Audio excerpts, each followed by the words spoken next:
This is a flipped classroom lesson on fractions, made by Emily Wiggins. First, we'll talk about what is a fraction. Let's take the fraction 2/3, for example. 3 is our denominator. The denominator is how many parts it takes to make a whole.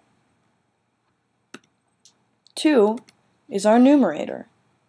Our numerator is how many of these parts of the whole we are thinking of. For example, it takes 3 equal parts to make this whole square. With the fraction 2/3, we are thinking of 2 of these 3 equal parts. In this square, 2 of the 3 parts are colored in with blue. Therefore, 2/3 of our square is blue. Next, we'll talk about equivalent fractions.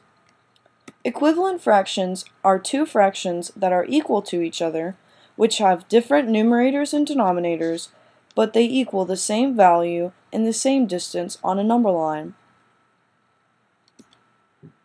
On these two number lines, the values run from 0 to 1, with each of them being divided into equal parts. The top number line is divided into 4 equal parts, while the bottom number line is divided into 8 equal parts.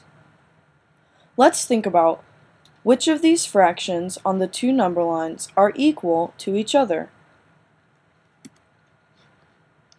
Let's take 1/4, for example.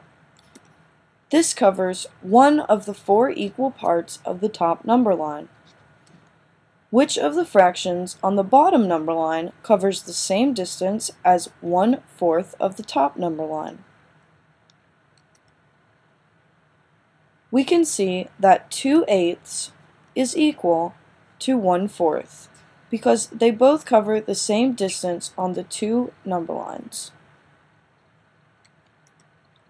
Let's look at this in a different way. Imagine we have a pie and we cut it into 4 equal slices. If we eat 3 of the slices, we have eaten 3/4 of our pie. What if we want 8 equal slices? Then we would make an extra slice here and a final slice here. This gives us 8 equal slices. If we wanted to eat the same amount of pie as the pie with 4 slices, how many pieces would we have to eat?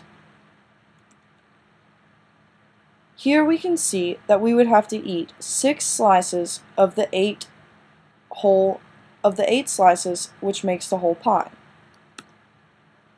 As you can see, the blue part on the pie with 8 slices equals the green part on the pie with 4 slices. Therefore, 6/8 is equal to 3/4.